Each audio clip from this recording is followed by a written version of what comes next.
Hey, good afternoon, everybody, and welcome to the Dan. Oh, no, wrong show. Wrong show.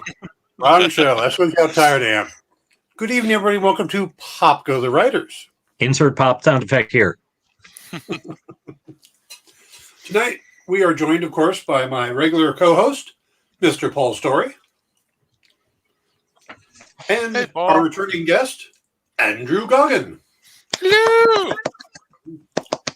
So, tonight, we're going to focus on Hawkeye. It's mainly what we want to talk about, the last two episodes of Hawkeye, because we didn't do a show last week. Yeah. With the holidays, just things getting, so much going on.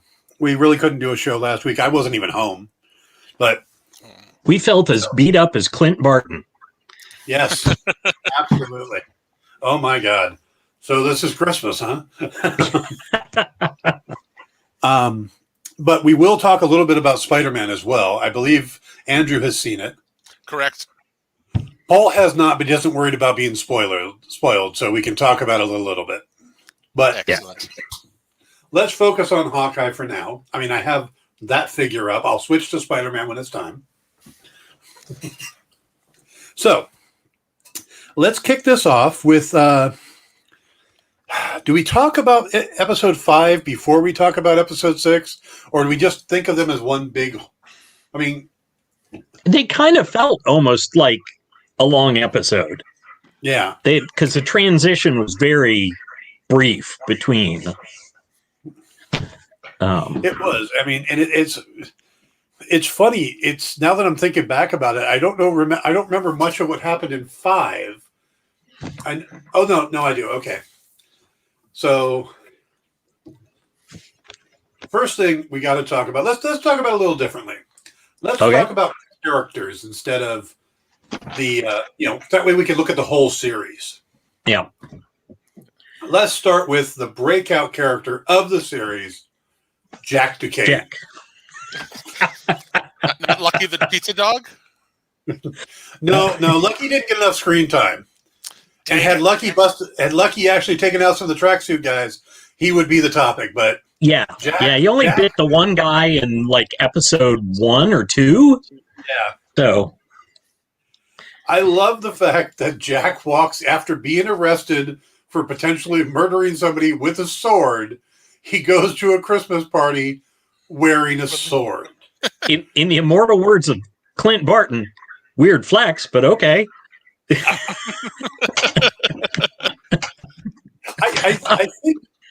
I think the most pleasant thing for me out of this whole thing has been Hawkeye's, I don't want to say sense of humor, but his ability to kind of rationalize the really bizarre shit that's happening around him. Yeah. Sure.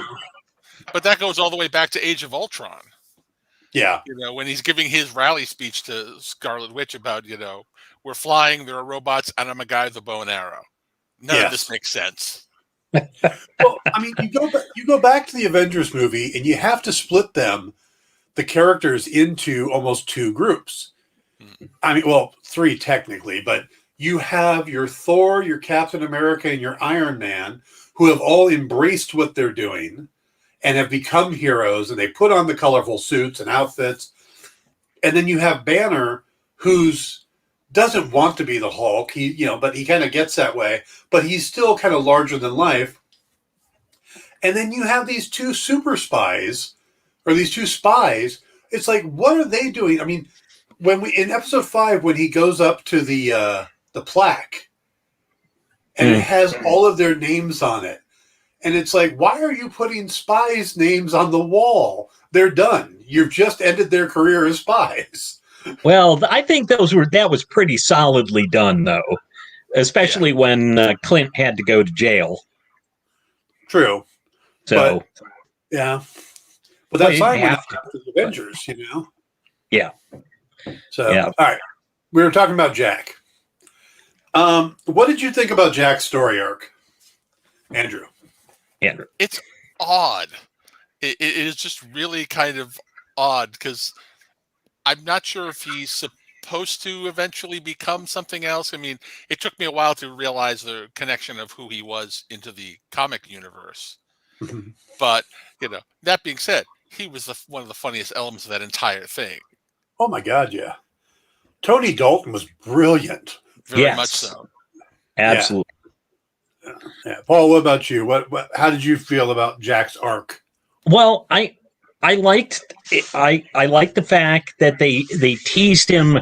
You were convinced I was convinced he was more sinister at the beginning. Yeah. And like afterwards, I'm almost like, oh, so he was probably going after the Ronin stuff, like thinking, oh, maybe I will become Ronin. Absolutely possible. I hadn't thought about him wanting to become Ronin. Or he just wanted the sword. Yeah, that there's both, but he would. But the fact that he was such a I thought he was playing a doofus to throw off Kate and her mom. Yeah, he's just a doofus. It's like, like the malapropisms. It's like, oh, every time you try, what an unexpected surprise! Every surprise is unexpected. Well, that can't be right, can it? Yeah, technically, and just all through where he's just you're thinking, oh, he's honed this lovable buffoon act down to, and it's like, oh no, it's my time. Yeah, he's not the Scarlet Pimpernel. He's Don Quixote. Yeah. Nice. Yeah. But I did like it, though. He was still looking. What was that? Hello to Eternitine. She said hello, everybody. Oh, hi, Eternitine. But in the end, his heart was in the right place. Oh, yeah. And he did kick some tracksuit mafia goon. Oh, absolutely. He was good. So, yeah. Yeah. No, I appreciated his swordsmanship, and he looked kind of badass when he was out there with the sword and the gloves and the vest. He took the coat off, and he was very dashing at that point. And I thought that was very cool. I think I got a little blood on my tie. Yeah. What's funny is a few weeks ago I posted, and you guys may have seen it on Facebook, what if the end of Hawkeye is just Jack teaching the LARPers how to sword fight? That may be happening. Yeah. It did sound like, and I was right. There was a payoff with the LARPer. Yes. Hallelujah. Absolutely.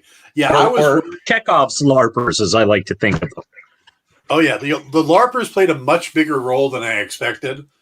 And a little of it was silly. I don't think they had to get into their LARPing costumes at the end. That may have gone one step too far. But other than that, I loved them being there. I loved them working out. I loved how Hawkeye kind of made this makeshift team. Yeah. So, and Jeremy Renner has talked about he'd love to see his character follow in Captain America's footsteps and kind of lead the Avengers. And my thought is, I think he'll end up leading the young Avengers. Is that he'll kind of do a mentor leadership role with Kate and Stature and all these different characters. It's like Patriot. Who's Wanda gonna trust with her twins more than Hawkeye?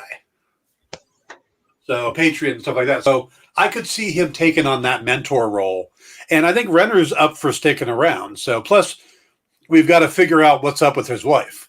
So, could you just see Hawkeye and Mockingbirds, the school for wayward super teens? Actually, I would love to see them do even if it was like a one-shot episode of the two of them working together. Yeah. And kind of just flashback. Even if it's they kind of have to come, she has to come out of retirement. Maybe Hawkeye gets kidnapped and she has to come out of retirement. Yeah. I would definitely be a big fan of seeing Linda Cardinelli kick some butt. Yeah. Evertine says, I wish they would have left, meaning the LARPers, left them out of the finale. It could have given the stars more screen time. Yes, it absolutely could have. But I think the LARPers were set up they needed a payoff. And this was supposed to be I think they also keep the ending from getting too dark. You know? Yeah. Yeah. Oh, I love this. She says Wanda's going to trust Agatha in the new Agatha show. You know, she does. Agatha is the babysitter for the babies. She's the new Fran Drescher. Yes, she's the nanny from hell. All right, so let's move on to the big guy, Kingpin. I don't think anybody didn't think it was going to be Kingpin. Only the people who really weren't familiar with Kingpin. I mean, Right. I think everybody who watched your camera just went all fuzzy, Dan. Either that or I've had too much to drink. There you go. I moved. Yeah. Yeah. Autofocus and stuff. Yeah. Gotcha.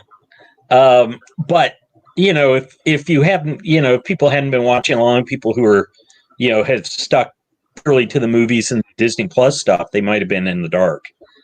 But yeah, you're muted, Andrew. How about now? Good. Nope. I mean, no, you're not muted now. Oh. Sorry. I am sorry about that. No, as much as I was hoping for Kingpin, was wanting and needing it, I didn't believe it until they showed the image. And even the fuzzy image on the phone, I was like, is that enough for you? Well, they did put his name in the credits. Somehow I missed that. Yeah. I saw the cool image they used with him over the end credits, but I was not 100% sure until that actual reveal. Yeah. I was sure it was him from previous episode, in episode 4, where he chuckled, where he was touching Maya's cheek in the dojo, and he chuckled, and I'm like, oh, that is so D'Onofrio. Oh, yeah. I agree, but honestly, going all the way back to WandaVision, I'm still a little burned about Evan Peters. So I can't trust anything. Cannot trust anything. Yes, just in case they pull another boner. I see what you did there. Quite proud of that one. Yeah. You're bad. Yes, it turns out that the Kingpin was Jimmy Woo's witness protection. I thought it was interesting the suit they gave him. The fact they gave him a change of suit, I thought was kind of interesting because it didn't seem like it was that far apart between his meeting with and then his meeting with Maya. But the Hawaiian shirt, had someone not shown me the cover of Family Business, and even D'Onofrio calls out that issue online, talking about, that's the cover. That's my screensaver, he said. So I think it was his idea to do that outfit, but it's like that was so unkingpin looking, but it's canon. You cannot wear a cravat with that shirt. No, and he should have had one. Yes, got a little neck job. Yep. But wow, when he showed up in the comic accurate outfit, except for the ascot or cravat, depending on how you want to call it. The diamond-headed walking stick. It was just like, holy crap. And it was kind of the signal that we should have seen that this is not going to be the kind of low-level tough guy Kingpin from Daredevil. Yeah. This was full-on early Spider-Man Kingpin. I think I mean, I think that they're kind of playing on I think he's rebuilding himself. Which, he alluded to a little bit, but I'm wondering if we'll ever get to find out whether or not he was around during the blip or was one of the people that disappeared and only recently came back. My guess is that he blipped because his henchmen are basically these morons. and he's working out of a tiki hut or whatever the hell that place was. So I get the feeling that, but then he's been working with no. But Clint kept on talking about the big guy as if he was around while Ronan was around. Actually, if he had to have been around because of how he said your boss, was the one that wanted to get rid of your father. Yeah, and that was during the Ronan time. Which, of course, I'd like to also bring back the important thing from the last time you guys were on, that I was right, that Ronan did kill him. Yes. I am petty like this, and I'm bringing it back up. Yep. Well, they still they dealt with they still needed to deal with making the flip for Echo, and it just I think she'd still want Ronan dead. So I think it's weaker that way. I think it would have been better had it been somebody else, but I might be jumping ahead, but this brings up the question. This is the shortest run of any of the Disney Plus Marvel series, correct? No, nope. They're all Loki and Falcon and Winter Soldier were all 6 episodes as well. Really? Okay. Yeah. Because this really felt like it didn't need 8. Could have used a 7th. Most of them feel that way. Well, so. I don't know. I'm feeling like a lot of them felt, the 8 episode ones felt like they were a little long. And WandaVision wasn't longer. It was more episodes, but the episodes were shorter. That's true. Because they were doing the half-hour episodes. Here they're doing the 45-minute episodes. So it works out to be about the same time, which is the time that Marvel likes to do. Yeah, and even this Although they were supposed to have an extra episode, right? Mm-mm. No, WandaVision. Yes. Yes, because they said they had to truncate it because that was when COVID protocols kicked in. Yeah. They had to truncate it, which is why we didn't learn more about Darcy and Jimmy. Yeah. COVID has messed up most of these series in one way or another. Perfect example of how it affected Hawkeye. Linda Cardellini and Jeremy Renner are never in the same room. Until that last episode. No, they're not in the same room in the last episode. It's all digital. They're in 2 different places when it's filmed. You can tell because they're never on the screen. There's one scene when they're on the screen together. They're sitting at the table, but you can see the difference in the filming. Okay. It's all aviator. I did not notice that. I'll have to go back and take a look. Because I thought he actually handed her the watch on screen. He hands it, and then they cut to her taking the watch from his hand. Okay. Yeah. I'm going to have to watch that again now, darn it. Yep. Yeah, I actually watched the episode 3 times. I watched it, and this is the first one I ever went, start again. So I watched it back to back at like midnight, starting at midnight the night it dropped, and then I just watched it again last night.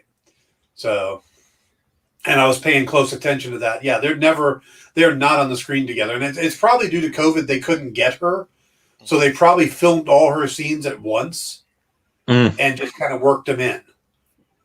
That's why she's not on the trip to New York.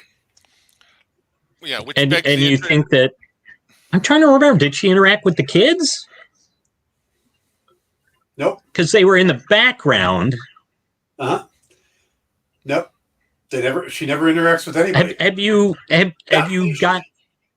got independent verification on this, or this is just your supposition?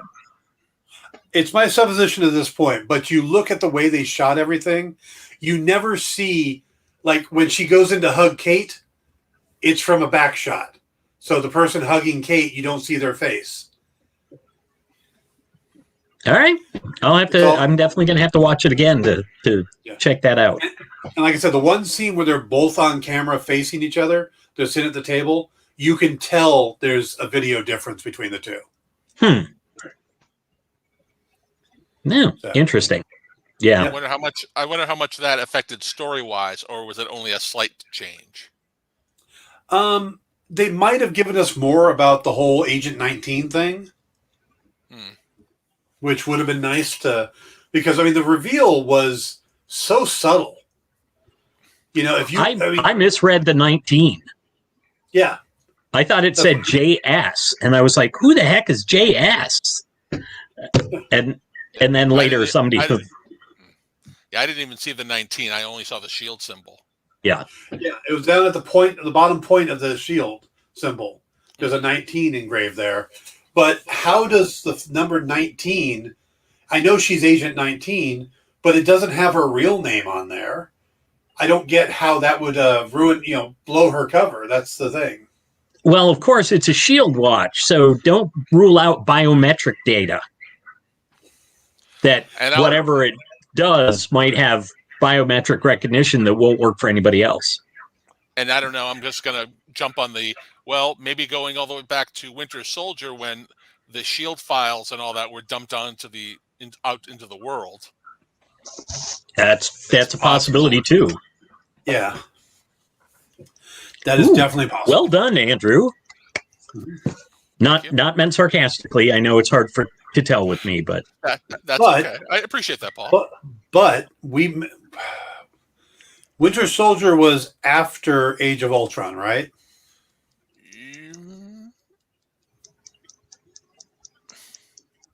Yeah. I think so. All right. Winter Soldier came out in 2014. Age of Ultron was 2015. There you go. Well, there you have it. Okay. Because I know that Hawkeye says that Fury helped him set that up, the whole farm thing. Mm-hmm. Yeah. So burying the records and stuff. So that's why I thought maybe her records wouldn't have been out there, but I don't know. They didn't connect the dots for us there. Right. I think that was just sort of out there to be explored at a later date. But I did think it was hilarious that they made it look just enough like it might have something to do with Tony. That we're all like, it's the start of Armor Wars. Oh, maybe it's this. Oh, maybe it's his wife's watch. Oops. Yeah. Well, the episode where she starts helping him is when it's like, wait, is that Mockingbird? Is she actually Mockingbird? I mean, that's where it started coming up. Yeah. And then she asks about the watch and stuff like that. But I think a lot of the speculation that came up wasn't really fed by them. It's just they were vague enough, and then all of our imaginations started running wild like it's done on every other show. Yeah. You know, it's like, it's going to be Mephisto. Well, why? In the comics, it's Mephisto. Yeah, but they're not setting up Mephisto. You know? I think we have to... Sure. Mephisto in this one? No Mephisto in this one either. Mephisto was in Hawkeye. He was actually in Hawkeye. He was Jack. Jack's Mephisto. No. Mephisto was... No. Mephisto was the demon the LARPers were fighting. Oh. Oh, man. Oh, the LARPers. Yeah. Mephisto could have been the tracksuit mafia guy that didn't want to go to, or wanted to go to Imagine Dragons, but ended up in Maroon 5. Actually, if anybody was Mephisto, it was probably Ivan. Yes. Because you could see him lounging like Mephisto on a stone throne with fire crackling all. Little buff, but still. Okay. Does it seem like we may have missed some of the character development on Kazi?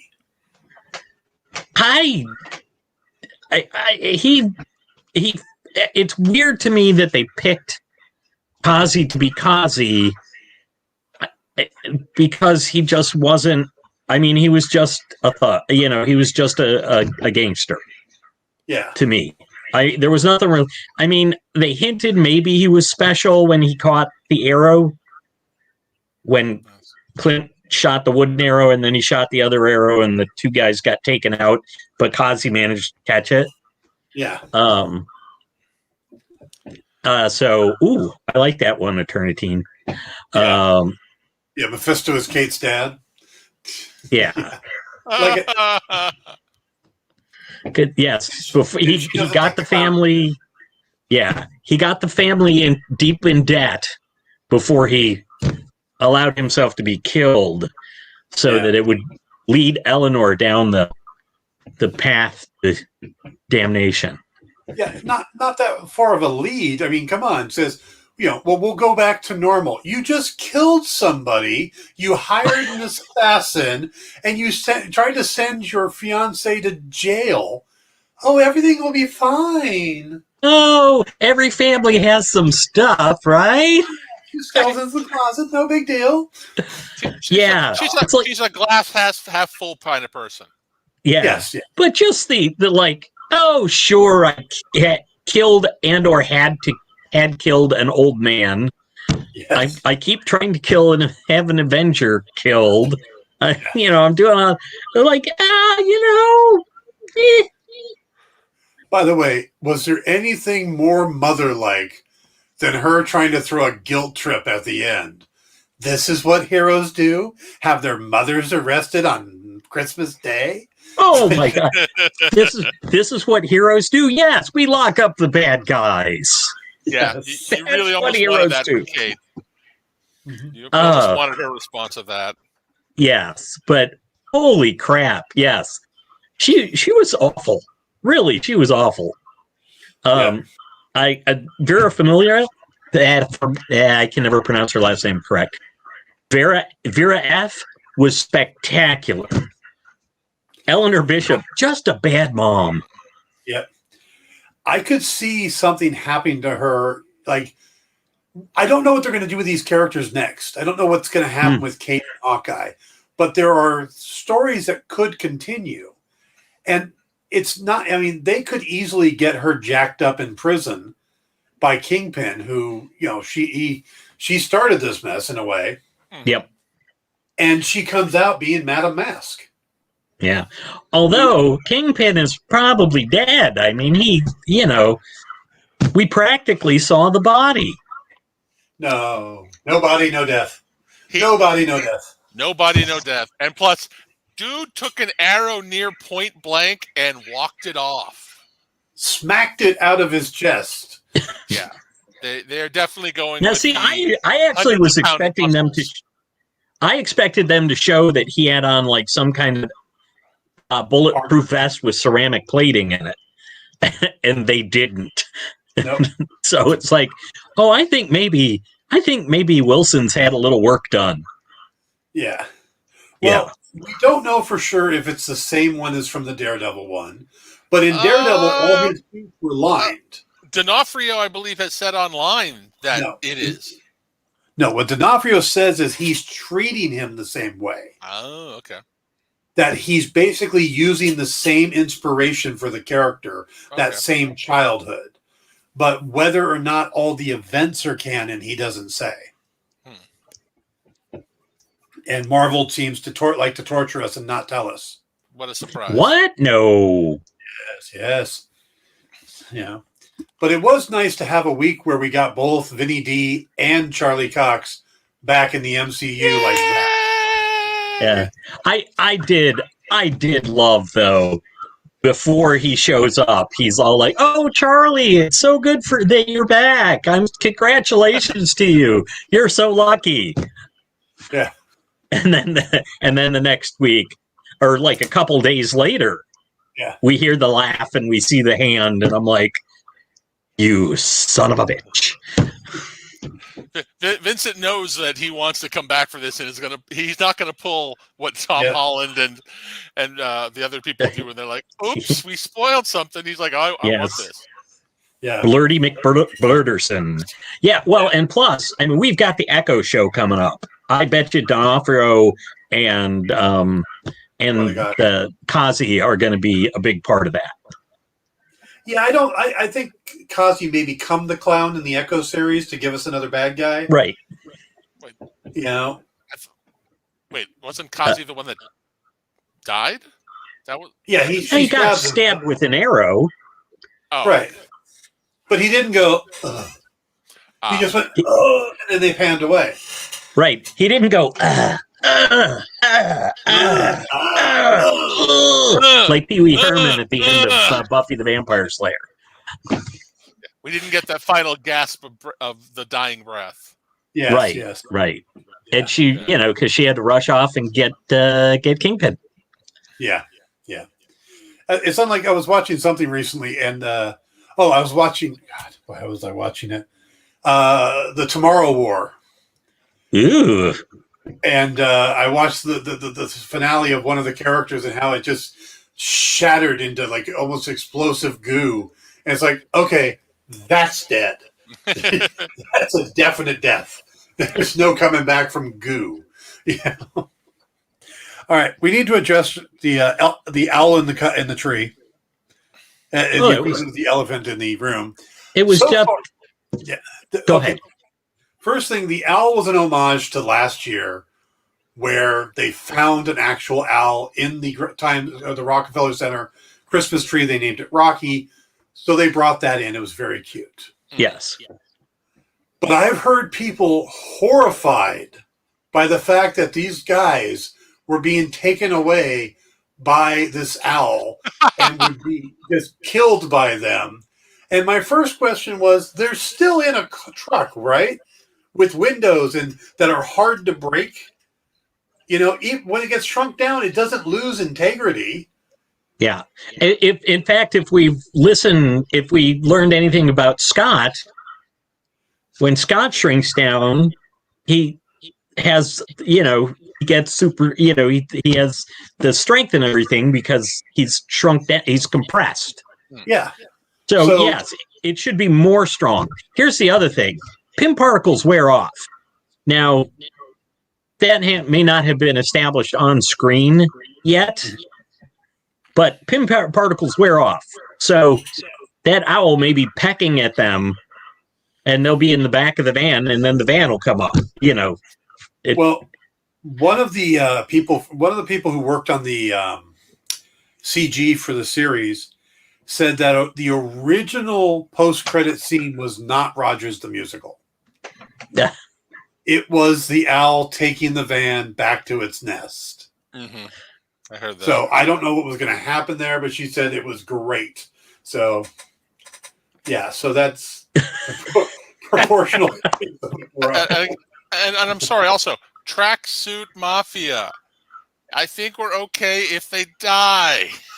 Well, these guys have tried to kill Kate and Clint for 5 episodes before this. Suddenly it's like, oh no! Because it's not like they had time to go chase after it in the middle of everything. Though I got to tell you, I would like to be, if the MCU was real, I would like to be the guy that sold the tracksuits in New York, because that seems to be where all the money is. You only need to carry green and red.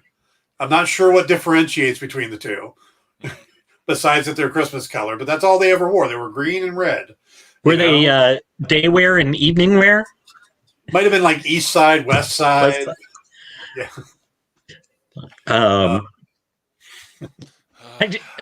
I did love, and normally I don't like the overly comedic bits, but I did love that the guy is trying to kill Kate, and he's like, hey, bro, I just want to say, that really worked. We went and saw Maroon 5 instead, and she's like, oh, that's so great.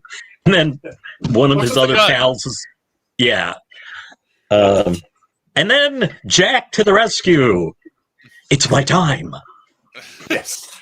I have one weird side question that is very minute. So when they're doing the thing with the trick, building the trick arrows, and he has the one that says Pym, I'm like, first of all, is that like the old school Pym logo from back when it was an actual company? And why would it have a logo on it? How old is this thing?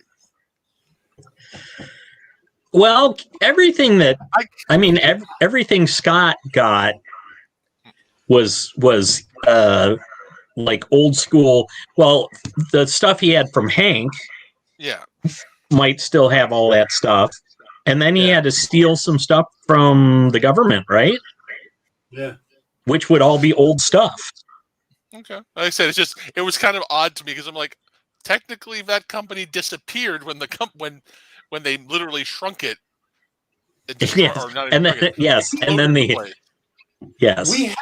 an update on Pym since the blip, since they came back. We see him at the end of Endgame, but we really don't know. So we're going to have to wait until Ant-Man and the Wasp: Quantum Mania before we'll know what's going on with them. So there might be a Pym, but I do like the fact that we could tell before they fired the arrow what was going to happen.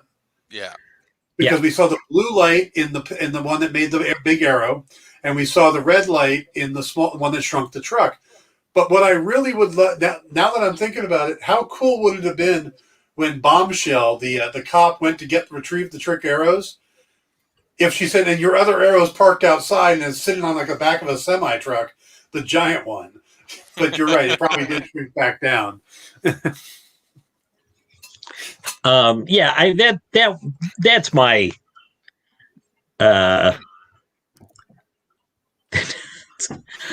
it is are you going to the sporting goods shop for the tracksuits or for the arrows? I think for the tracksuits. Yeah, didn't Clint said something about you can't just stick these on any shaft? Yeah, he sure seemed to be able to at the end. You know? Oh no, he went and got some. He went and got some top quality stuff at the local sporting goods shop down the street that was going out of business. Graphite shafts aren't that hard to find. And they had to make all the arrowheads. So, well, no, he had all the Star arrowheads. Which also, he had some of the arrowheads, but they made yeah. I thought it was nice that they left the pepper spray arrow orange, as opposed to as going like, oh, we've added a purple food coloring or whatever. I thought it was. I did think it was so weird. That all the arrow stuff was purple when Hawkeye had never been a thing in any of the other movies. So maybe he was thinking about branding before Kate. He had purple in his coat in Age of Ultron. A little bit, yeah. But yeah, hold it up to this. Yeah, show us all the detailing. Okay, this is just read us the blurb from the box. You still have the box, don't you? Oh, of course. Yeah, I've got all the boxes from these figures. It just filled my closet. Yeah. So, all right, let's talk about the Kingpin. It's more than just him being bulletproof, but he ripped the door off a car, and he broke those graphite arrows. He broke them. Yeah. I mean, that's a bit much. He threw Kate farther than one should be able to throw a human being, even a big person. Yes. Yes. Yeah, because he didn't catch her, like she wasn't jumping at him when he threw her. Then using her momentum. Oh no, this guy is. Yeah, he's souped up. It feels like we can explain away the arrow. Yeah, we can explain away the arrow because in the Daredevil series, he got all his suits lined by Melvin Potter. Yeah, that's true. So it is possible that that the shirt was lined too. He just wanted something different, Yeah. But you can't explain away that strength.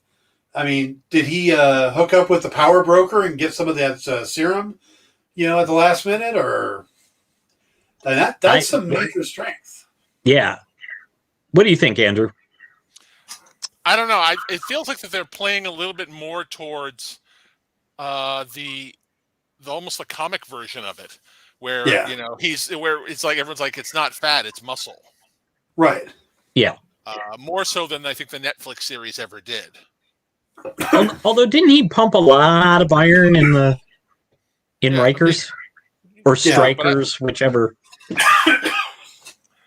He definitely could throw Frank around a bit in that one, but I'm just saying I think they're really kind of pushing that a little bit farther. Mm. I wonder if we'll find out more about why he was so strong in Echo. It's simple. It's just he's hooked up with the power broker and gotten a version of the super soldier formula. See, I've connected them together for season 2. But now you have to explain that the power broker is a Skrull pretending to be Sharon. I don't have to. Secret Invasion does. Yes, because Sharon is a good person who would never do that. Paul's a little obsessed with Sharon and all things Captain America. So, Who, me? yes, you. Next, you'll be saying their Mephisto hasn't been on screen yet. Okay. Okay, let's go back to the 5th episode. Do you think Hawkeye did the right thing by confronting Maya and showing her that he was Ronin?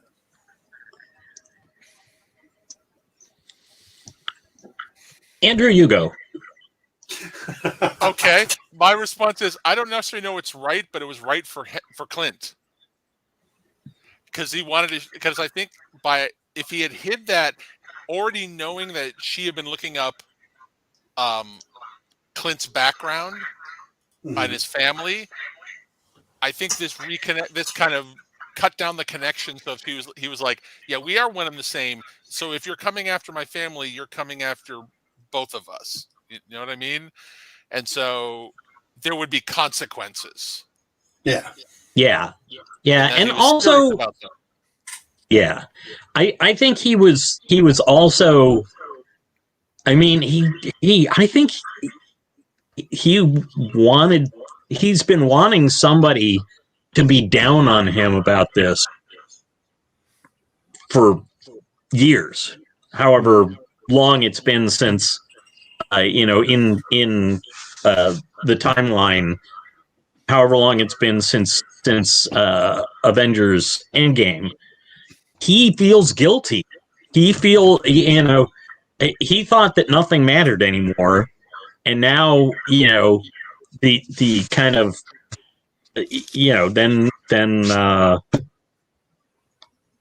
I think he was just looking to confess, and because the guilt is tearing him up. I think that he was, that he sunk that low, as he told Kate, I'm nobody's role model. Role model, yeah. So, yeah. You, Dan, what do you think? It struck me as weird because he spent so much time trying to protect that identity to actually make the connection, because nobody at that point knew that he was Ronin. There wasn't out there. But Kate had figured it out, but nobody else had. I think one of the issues that came up is they were starting to associate Kate with Ronin. And I think that was him divvying it up like, she has nothing to do with Ronin. Ronin is me. I'm Ronin. Leave her out of this. Because Maya did not believe him when he said, Ronin's dead. Yeah. Yeah. Well, yeah, that's true. But so eventually he felt he could convince her that it was him. Which surprised me, because it just felt like a gamble that he wouldn't have taken, to me. Why give them more information? But it was just her, because she was the one that was none of the other group was. Kazi wasn't up for this. He's like, that's why he kept saying, you got to keep her under control and get her off this thing. It was her obsession only. That's why he took out everybody else before doing the reveal. Yeah. Yeah. Well, and he was willing to sacrifice him for his family. Yeah. Because if she took him out right then and there, or she would focus on him instead of leveraging. Although there is that risk of, you took my family from me, now I'll take your family from you. Yeah. It just seemed like a big risk to me, that with unsure payoff. I think you're right on both counts. It was a risk and for unsure payout, but everything had been escalating, and I think that was those are the options he had. And again, the guilt factoring in. None of this would have happened if he hadn't been Ronin. Well, he could have just killed everybody. Not anymore. Not after Natasha sacrificed herself. Yeah, you're right. So, all right, let's shift gears again.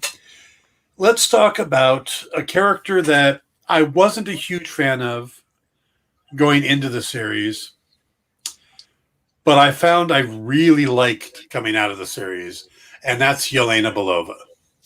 Yes. Between the awesome. Between the sriracha macaroni conversation. Oh, good. Yes, Kate Bishop. Oh, Kate Bishop, you're so funny, Kate Bishop. Are you saying my name so you intimidate me? Yes. I love that. She's like, and then Kate's reaction is just like, yeah, that's crooked, you know. And then we had just the whole fight that they had from the fight on the elevator, the smack. What was that? I mean, it just you could see really becoming friends, which I thought is interesting. Yeah. Oh, absolutely. And what's funny is the characters have a bigger age distance, but the actresses are the same age. Mm-hmm. But so I really like the chemistry there. And then we get the fight with Hawkeye at the end. But the big question I've got here, and we could talk about Yelena and all the stuff she did, but the big question I got here is the whistle. Was that good callback writing or a bit too Martha? I think it wasn't too Martha because Clint would literally know. He did it intentionally. Whereas, you know, in the whole, my name's Martha, why'd you say Martha? That was just dumb luck. I'm fairly sure Ben Affleck just never sounded like that. Ooh, I'm a bat in a box. But that was coincidental. This was Hank, and also Clint. That whistle was going to cut through everything. Yeah, and make her go, wait, how do you know that? And I really admired how they pulled stuff in from Black Widow. I thought that was good, but they didn't like linger too much. Yeah, they gave you just enough, and then they kept moving. Because it would have been really easy, or then have Clint give her like a really long-winded explanation. Oh, we did that, and there's this and that. I mean, I thought that his stuff and her reactions were just as long as they needed to be. Andrew, tell me why I'm wrong. Yeah. Actually, I can't tell you why you're wrong, because I actually agree. That was the fastest and simplest way to cut through it, because there was not words. Because she's like, when he originally tried to explain, it's like, you're lying. It's like, this is the fastest way. It's like, there's no way Clint would know this unless Natasha said so. Yeah. So, I thought it was brilliant writing with only one problem. Clint is so beaten up there, is trying to catch his breath. How the hell did he whistle that clearly? You see him on the ice right afterwards. He's kneeling there. He's like, how did he whistle so clearly? Well, it was on Yelena, so you didn't see him taking the huge, deep breath. And then he was so tired on the ice because he had just let out that really fantabulous whistle. So, but okay, overall, what did you guys think of Yelena, from her getting dusted to the original fight to her interactions with Kate at the apartment, and then the final fight and how they're interacting to the showdown with Clint? What were Andrew, let's start with you. What are your thoughts on Yelena? My overall thoughts were, I love Florence Pugh, and I really want more of her as soon as possible. She gets what this character is, so that it's not a copy of doing Natasha, but you can see echoes of that character in Yelena while being herself. And again, everything with her and Kate was just gold. Just gold. And the fact that you kept the fact that she is a offensive and nasty foe if she wants to be, but is so much fun on the way. I'm like, yeah, if they're going to do Young Avengers or Dark Avengers, however they decide to tweak her, oh, please bring her back. We need more Yelena. She's one of the best things that is now coming out of this new wave of characters. I loved seeing that her dusting and reappearance. Yeah. It was just it really brought it home in a way that not everything did. That we didn't necessarily. We got a little bit of it with Monica Rambeau. In WandaVision, but the fact that she was just so confident and just as good as she thought she was when she was dealing with Kate, but very playful about it. Like she's like, well, look, I'm a Black Widow. She was not worried about Kate. But then I think she got a little more respect for her along the way. And I laughed out loud when Kate's dress comes off and she's like, did you do that on purpose? Kate's like, yeah, no. I think just that the way that went, where their fight was, it was rough. Obviously, I don't think Yelena was ever trying to kill Kate. Yeah, no. She was pulling her punches, but it was funny to watch her fight against someone who's like, she's probably never fought an opponent who didn't want to kill her. Like, Kate never, and she's just literally just trying to slow her down or stop her. And it's just like, for her, it's probably an amusement. And also all right, let's see what this girl can do. Yeah. But but she was underestimating her down to the point where when she's starting to throw and Kate hits her with the bolo, I think it was. Yep. That was the honest reaction. Yeah. That was so good on that. It's like, what? She's just like, why would you do that? And well, like the slap was just what's that? I want to see those two do some more stuff together. Absolutely. They were terrific, and the sriracha stuff was hilarious. Yeah. She's asking her, "Hey, do you want some macaroni? I made some macaroni." It's like, it's my macaroni. Like. Yeah. And I think someone was saying that was an improv line off of Florence. And that's why the reaction that is given from Haley Stanfield is kind of that confused. Of course, I know about the creamy goodness. It's where did this line come from? Yeah. And again, her perplexed look is perfect for this situation. And by the way, the other tie-in go back to Black Widow for it with the mac and cheese. Yeah. I love she asked for as a kid. Yeah. Yeah. And didn't get it. And referencing her father. Yep. That's good for you. Yeah. All right. So 2 questions more. Simple question. A or B on this. Do you think she wasn't trying to kill Kate because she wasn't paid to kill Kate, or because she was told not to kill Kate? That part of the instructions from Eleanor were not to hurt my daughter. Yeah. Does Yelena care about bystanders? Paul? May I jump on this one, Andrew? Yes. I think that Eleanor talked to Fisk, and Fisk made the arrangements, even though technically, they said that Eleanor Bishop was the one that hired her. Yeah. So I'm not sure that there was a stipulation. I think that it was just that Yelena doesn't kill people that she's not supposed to. She's a professional. That she does not if she has to kill an innocent, if there's collateral damage, as much as she got mad at that word,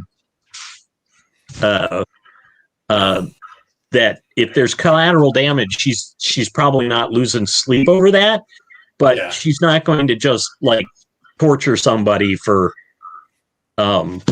information or something, or kill them just because they're an inconvenient. She's still got principles. So I think she just didn't kill her of her own accord. Andrew? Yeah, no, I don't believe that she was told not to kill them for two reasons. One, I think it would have give too much away of who had hired her if you had specified that, and B, because of the way that first battle on the rooftop was, they were also Echo was up on the roof as well at one point. And I think she did the same thing, where she didn't try and kill her. She just tried to stop her from interfering. I think that's what it comes down to is Clint was always the target. So everything else is not in the way. And you can even extrapolate if you want to go that much further because of the work she's been doing with the other Black Widows. She's trying not to kill those that don't understand. They said, but I think it comes back to she's a professional, and that was her job. Was to take out Clint, not anybody else. Now, do we think that Fisk got in touch with Val? No, I think this was direct from Eleanor to Val. Okay.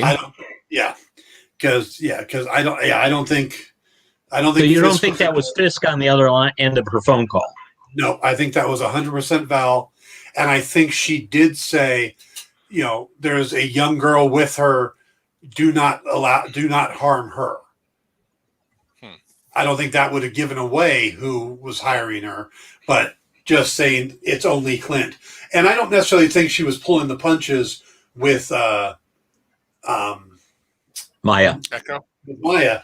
I think it just didn't get to that point. I think if anybody was trying to stop her, she would have killed them to do her job. Right. So if Kate did try to stop her. So I think if it hadn't been specifically said, don't kill Kate, because early on in the fight, she tries to get her out of the way by throwing her over the building with the line attached. Yeah. That's a lot of effort just to put somebody out of the way that you could knock out, kill, hurt, take out their leg. There's a lot of ways you could have non-lethally taken her out. And all she tried to do was get her off the board without hurting her.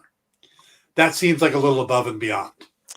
And yet we go to the when she shows up at Kate's apartment, where again, not something she had to have done for her mission. She went to Kate's apartment. She went to Kate's apartment to find out where Hawkeye was. And I think, but would she have told her? Did she really believe that, especially with the way that she does her line of interrogation, she's not really pushing that hard to it. I think she was more there to try and get her to stay away from Clint. Yeah, because she did the whole, you don't really know what kind of person he is. Yeah. But I think she was trying to break him down, turn her against him so she could get the information. I don't see Well, we'll never know. Oh, we probably will. There will never be any more. The Marvel Universe is closed. There'll never be any more shows. I mean, once you've hit the pinnacle that was Hawkeye, can you really go on from here? I mean, after Spider-Man: No Way Home, what's the point? I mean, that movie is bombed so horribly. I don't know, but that's not the real Marvel Universe. That's the adjacent Marvel Universe because it's Sony. Yep. All right. Eternitine says, do you think that Kate will bankroll the Young Avengers with her inherited wealth? I don't think she's going to get a penny. I think because her mom is got probably racketeering charges that are going to get worked up, the fact that she's connected to Kingpin, all of her money is going to get seized. She's not going to get a penny of it. Nope, but she is going to she's going to fund the Young Avengers from Jack. I was going to say, actually, we don't know. Armand was not fond of Jack. Right. So maybe he left all his money to Kate. Or Armand the Seventh. Armand the Seventh. Yes. Do you remember when you peed your pants in the Hamptons? I do. Yeah. Everybody does. He does. What a That was childish child. But perfect. That's it. Just humiliate this child. But in context, it worked. But it's just like. Do you think Armand the Seventh's father's name is Armand the Sixth? Yes. I'm not sure actually because because Armand the Third, and then there were he said out of 7 at least or something like that. Yeah. So. And that's yeah, I'm sure the security company is going to be looked at closely too. Oh yeah, I think that it's very, especially with its connection to Sloan Limited, which was I don't know that there's going to be a lot of money. Now the truth is though, the penthouse was her dad's, so it is not bought with the ill-gotten gains. So she might get proceeds from the house, from the penthouse, but it'll be interesting to see. I mean, if you really want to go in that direction, absolutely, because Jack Duquesne actually would have some money to be able to fund it, and what a better way to be able to be swordsman than to fund his own group. I think he's just going to be out playing with the LARPers. I think that's Jack's future. Just LARPing. It's a leisurely activity. He likes those. Yeah. But but he may have. I think he got a taste. Maybe. Yeah. Do you think there'll be a Hawkeye 2? Season 2? Yes, with her, but not as much Clint. And with Clint as a occasional, like somebody she calls or something like that. I agree, Andrew. I think he's going to be around. I think he's staying around. Yeah. I think he's staying around, but I don't think he's a primary. No. I think he'll still be in the primary spot. So you think maybe season 1 is her coming into her own, season 2 is him actually actively training her, and then season 3 would be her on her own or something like that. But I don't necessarily think there's going to be a season 2 of Hawkeye. I think it'll be more of him in the mentor role of the Young Avengers. So. Could be. Yeah, well, that's what I mean, though, a progression where he's gradually phased out as opposed to right away. So, or put into a less active role. I'm not convinced they're going to gradually phase him out. Just like I'm not convinced they're going to phase out Chris Hemsworth. As long as the actors are willing to stick around, I think Marvel will keep them. Yeah. If Renner was saying he wanted out, but he's not. Renner actually would like to stick around, so would Hemsworth. So I don't see Marvel making that. They'll introduce these other characters, but in the comics, the two Hawkeyes work together a lot. She only took the name because he was gone when she took it, but they were both Hawkeye at the same time for most of her existence.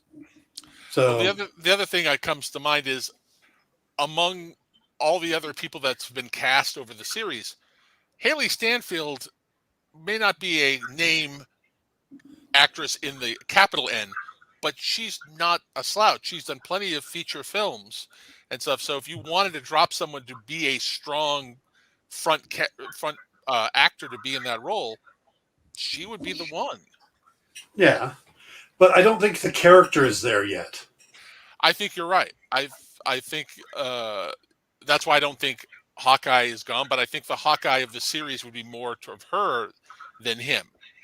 But I think it is definitely more of a mentoring because, we've only seen this is, this is how many days in New York? 5 days? Yeah. Yeah. Yeah. And that's what she looking for managed to 5 pick days. up. This is what she managed to pick up and do in 5 days. So Yeah. having But there's still an amount of, well, and you could also establish, if there's a Hawkeye series 2, you could also establish that time has passed and she's been learning from him in there. But I do think Dan's right that as long as Renner is willing to be around, they will use him in some capacity. Yeah, I don't necessarily think they're walking him out the door, but then the interesting question becomes, what's his contract up for? How many more films or whatever does he have? Well, they haven't balked at giving anybody any money either. Robert Downey Jr. didn't die because he wanted too much money or Marvel was tired of him. Trust me, there would be another Iron Man movie if Robert Downey Jr. wanted to make one. Just like Chris Evans would still be in the costume if he still wanted to be Captain America. Although, now that at this point, when it comes to Robert Downey Jr., I would love to know what his price was by the end, because there really could be a point where it's like, yeah, as much as you want to have him, it's a lot of money to bring it. It's a big dump truck to bring in for him. I was going to say, I think that in that case, it would be he asked for way too much money because he wanted out. But he didn't. That's the thing is that he did. He asked because he was done. He wanted to wrap it up. And there's no talk about him coming back for smaller appearances in the MCU. But one thing I will say is that with Downey off the board on grand scale, there is a lot more money available. True. I mean, that's not saying it's why he left or anything. All I'm just saying is now they have more money to devote to other things. Both movies that Robert Downey Jr. was in the last 2 movies made over $1 billion each. So he probably got 20-30 cents. We know how Hollywood accounting works. Okay. If you were Kevin Feige, would you write out these people who are guaranteed box office for you? I didn't say that you would. Yeah. No, Andrew is. Yeah. I'm saying that there comes a point where, when we've added that many zeros onto it, it's a return on investment. And there comes a point where there's a lot of money to be dropped in there. Not only that, but the money, but whatever creative input he had. Again, I'm not saying that they were kicking him out the door, but I'm also saying the conversation behind doors about that, I absolutely believe took place. See, now I don't think it did, because I look at this as a company who has built in long reshoots into their normal production schedule, which is expensive as hell, so that they can get to tell the exact movie they want to tell and be able to make changes. Reshoots happen in every one of the MCU movies. Every other movie avoids them because they're expensive to get the actors back, to do all this other stuff. Marvel, it's standard operating. I disagree with that. I think the level of reshoots and the necessity of them over the past 5 to 10 years in films in general has become more the norm. It is less looked at. But I would not disagree that Marvel definitely factors them in highly, because things have changed. I mean, when it comes right down to it, I know of through a couple people that certain movies that have come out recently for Marvel have had shots tweaked up into like a week before release. Oh yeah. Yeah. Reshoots are in the actors' contracts now. Yeah. I mean, they're already done up in advance. Yeah. And you go all the way back to the first Avengers movie. They filmed the shawarma scene the opening night of the movie and raced it into the production. They do that a lot. So I don't think money is what. And when you look behind you and Disney's standing there with the big wallet, Mickey Mouse wallet open, I don't think you've really got a problem. You'd think that, but they're still the bean counters. There are still issues, that have happened with Marvel, not even Disney specifically. I'm saying Marvel Studios that have happened over the years, whether it was paying actors like Samuel Jackson, recasting actors because they asked for more money. That was way, way, way back, though. That was between movie 1 and 3. I understand. I'm just saying it's not a factor. What I would say is money is always a factor in Hollywood. Yeah, no matter how many zeros are added to it. Yeah, but Marvel Studios now is not Marvel Studios then. Yeah, and are we sure, or is it just better PR? Because they are their own entity and not having to co-release stuff with Paramount. Yeah. I think they're a totally different. I think Marvel is totally different now. They've had some of the biggest movies in history now. Yeah, they have most of the top 10, and I think there's one non-Disney movie in the top 10 of all time. Well, so you're counting Star Wars as Disney now because they've been bought out? Yeah. Okay. Of course they weren't. But anyway, I'm not saying that money isn't a factor in all decisions in Hollywood. I'm sure it is. I tend to lean a little more towards Dan's position that if they really, really wanted the people to stay, they would put out the money.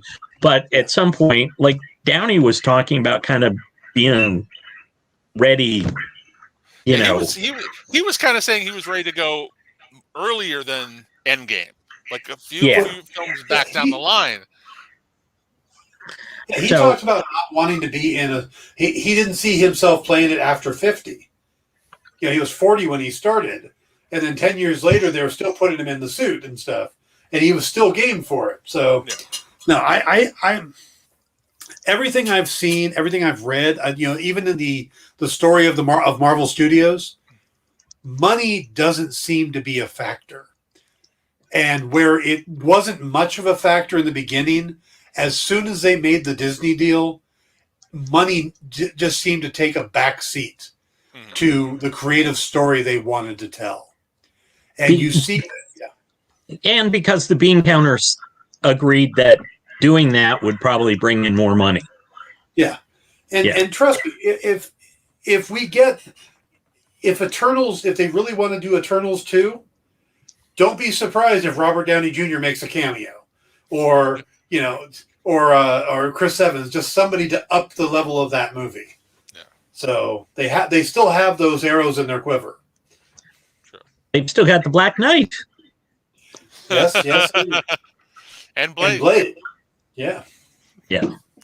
So all right. I was really left. Oh, go ahead. I was just really disappointed we didn't actually get any Black Knight in Eternals. Are you guys going to throw in 15 minutes worth of Spider-Man? Yeah, I just thought we'd talk about the real quick hits. Yeah. Did you want to bail?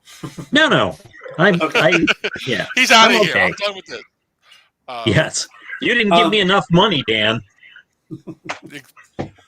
I think the thing about the Spider-Man movie that surprised me the most was the fact that they made this huge fan service movie, but still made a story that made sense, that all of the fan service made. I mean, there were lines they threw in that seemed a little forced, like Andrew Garfield popping Tobey Maguire's back as that one. A few of those were a little forced, but overall, I thought it was a really well-written movie for everything they jammed in there.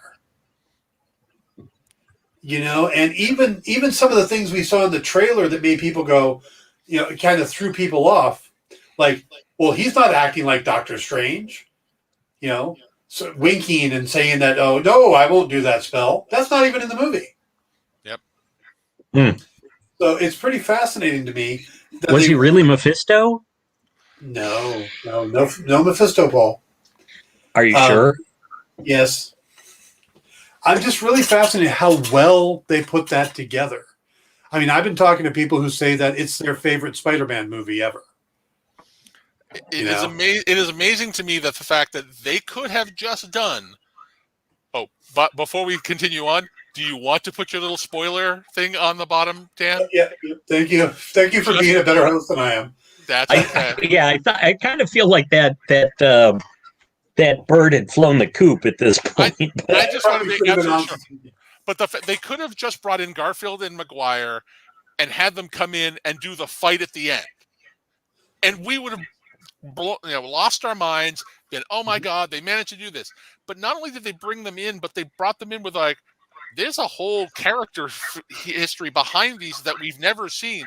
The fact that we brought Garfield as this character who's been riddled with guilt over what's that, and the fact that he was like, yeah, I stopped pulling my punches one day, and I'm like, oh my God, that the implication of that phrase is huge, and then being able to redeem himself within this giant other movie about this other character was just really, really nice to me. I admit I didn't necessarily go with low expectations, but I was like, Spider-Man is not my favorite character. Sorry, I enjoy the movies. I think Tom Holland is one of the best things they ever did. He manages to do both a great Peter Parker and a great Spider-Man. Agreed. And bringing that in and bringing these in to have Maguire kind of playing the veteran old man who's found his peace. I'm like, again, none of these things are necessary. You didn't have to do any of this. Hell, Tom Holland probably could have pulled off can I have more screen time for me? And Sony had been like, yeah, fine, that sounds great. The amount of work and kind of, for lack of anything else, love that went into trying to make this work is really stunning to me and made the screening better. And it's funny, as much as the reveals of bringing back the other Spider-Men was one of those, we think they're going to do it. It seems about right. I was with an audience. I saw it like the afternoon before opening. And when Tobey Maguire, when the realization of when Garfield shows up, people lost it. Yes. Absolutely lost their minds of, is that? And I'm like, and that's one of those, I love being in an audience when you have that. Yeah. I love the fact that the way that story was built, that you've had so we've gone all the way back around, that we've had the epic adventures of Spider-Man, and those are just now our memories. And he's back to being a friendly neighborhood Spider-Man, which is what he wanted all from the beginning. And I love the fact that that's the way they've left, is if they never ever want to do anything with the character, that's fine. They put him in a spot that's good for the character. Now we know that there's no way Sony's going to not let that happen, or Marvel Studios, or anybody. But I liked how I liked the feeling. They left it they stuck the landing and left a good feeling in the audience with, this is where we are. Back to him by himself on his own, poor in an apartment, sewing his own suit. Yes, a much brighter suit. Yes, which I thought was interesting. But I saw a 9:45 Monday morning screening, which was packed. Yep. And I took Lisa and the kids, and they absolutely loved it. It was great. It was an absolute wonderful movie, and I got excited for Matt Murdock. That's why Daredevil's on the desk. Yeah. I was going to say, we only see Matt. We don't see his alter ego. Yes, I don't have a Matt Murdock figure. I just have a Daredevil figure. Yes. So just take the mask off. I thought the scene they put him in was somewhere between awesome and a little silly. The catching the brick. But and then just his line, "I'm a very good lawyer." And it's like, wink, that maybe these two are going to hook up together. And I always loved in the comics when Spidey and Daredevil worked together. Yeah. And the deal that Sony is talking about doing from now on are these kind of exchange deals. Like, we're gonna loan you this character, and you're gonna loan us this character. So, okay, you can have Doctor Strange for your Spider-Man movie, and then we're gonna borrow X Black from Cat. you. Black Cat for this movie. So that's the type of deal they're talking about now on, and they are also talking about another 3 pictures, though with Tom Holland. But it's kind of weird. Somebody says it, then somebody backs away from it, and then back and forth. But I find it interesting that we end, of course, with a bit of the symbiote in the MCU left. Yep. I think it would be interesting if that's the direction they go next. They get rid of MJ for a while. They get rid of Ned. They leave them gone. We go into an era where it's Peter, it's Felicia Hardy, it's the black suit, and we kind of run with that for a little bit. At least a movie, but I'd like to see them change it up, make it a little older Peter. Tom Holland's getting older. Yeah. We can put him in college now. Yeah. So I would be interested, because that's an era we've never experienced with him. We've had the MJ, we've had the Gwen Stacy. We've never really done the Black Cat era. And I believe that's one of the ones on Sony's list of spin-off ones. They want to do a Black Cat. Yeah, well, they talked about a movie called Black and Sable, or Black and Silver, which would have been Black Cat and Silver Sable. Which seems weird. Yeah, that's a weird combination, but yeah. Although they were introduced by the same team around the same time, I think, or certainly around the same time. Yeah, I agree with the Turnitine that they did. That showing him catch the brick was important for us. It's more than just Matt Murdock's here. That this is Daredevil. We needed that clarification. This is definitely Daredevil. Will he be exactly like the one from the Daredevil series? That remains to be seen. But I hope he gets the same treatment that the Kingpin did, so that he's even better Daredevil in the MCU. Yeah. I agree. It would also be interesting to see Kingpin go into the Spider-Man series. Yes, absolutely. Yeah. Absolutely. But because that's where he started. He was a Spider-Man villain before Frank Miller borrowed him. Yep. But that's how I always knew about him, was from Daredevil and the Frank Miller era. Oh, originally designed by John Romita Sr. back before he had attacked the Senior on. So yeah, Kingpin was a Spidey villain for a long time. To the point where when he got used in Daredevil, people were kind of like, wait, he's a Spider-Man villain. So yeah, now everybody thinks, he's Daredevil's villain. Yeah. Because Miller did such an amazing job with him, and then they've kind of followed up. But one of the things I really liked, and I wish they would have given Charlie Cox a little more to do in Spider-Man, because I really liked how the fact that Andrew Garfield, Tobey Maguire, and Vincent D'Onofrio in Hawkeye weren't just cameos. Yeah. There was meat to their roles. They really had roles, and I think that's what made it work. Had they just been, swing through, or, I got this one, who the hell's that, type of thing. I don't think it would have been as impactful. But the fact that we got the whole Aunt May died, Uncle Ben, my Uncle Ben died, this Uncle Ben, great power, great responsibility, that I think it really brought more to those characters had they just done cameos or simple things. Even with Kingpin, I don't think it would have been as effective. Yeah. It would just be fan service. I think that's why it's not fan service, is there are legitimate characters in the series or in the movie. Yeah, and I agree. I mean, as much as I would love to have seen Matt Murdock, more of Matt Murdock / Daredevil, there is a lot of that movie going on, and it wasn't as an intrinsic piece. So I understand why they didn't do it, and that's kind of going back to the other thing is the talk about nostalgia and or fan service, however you want to look at it, in movies recently.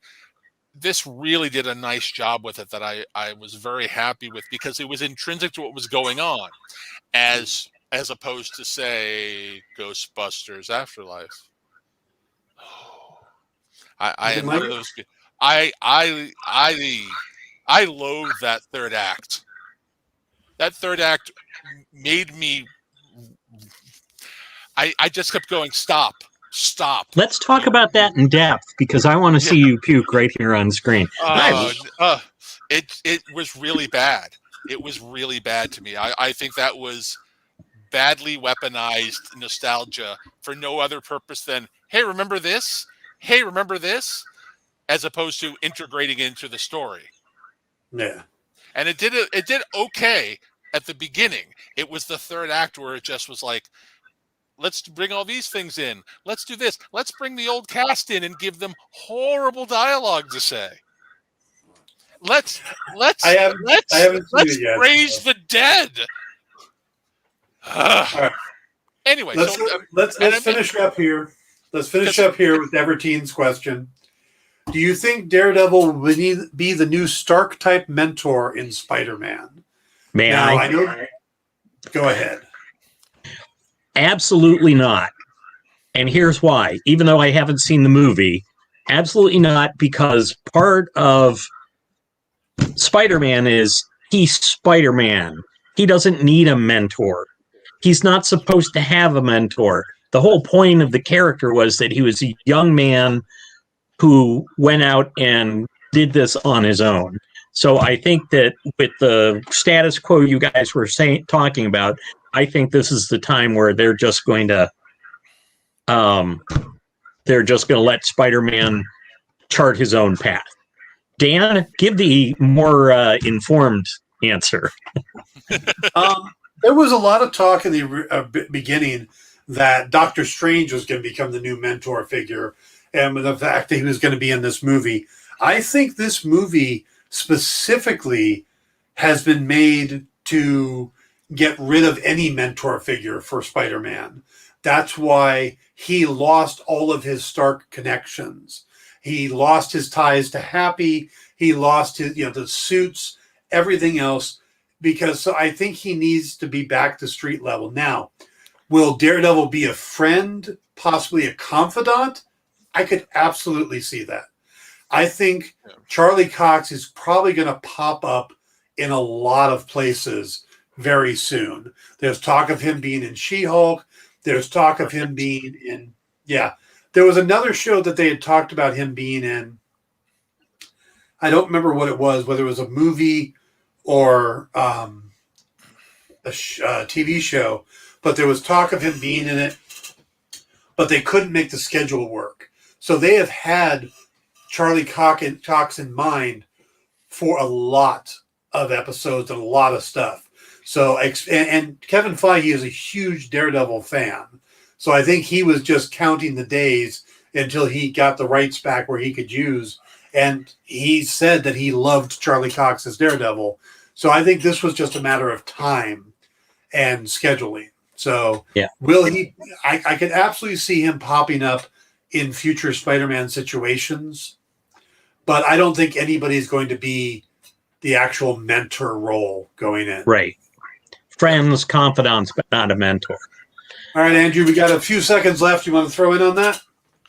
I'm pretty much in agreement with all of you on that. I think this entire movie was about wiping his slate clean to the point that he has nobody but himself now. That's all that's left. That's why even the Aunt May was oh wow, we are really taking him. He could still have an MJ and Ned and rebuild that connection. Yeah. But it's obvious he's kind of walked away from that. And this is about him, like anything else, becoming his own man. And so I'm hoping they don't do any mentor-wise. That he's He's been to space. He's fought Thanos. This is a guy. We may not, or the world may not know this, but he does, and the audience does. He doesn't need a mentor anymore. Right. Exactly.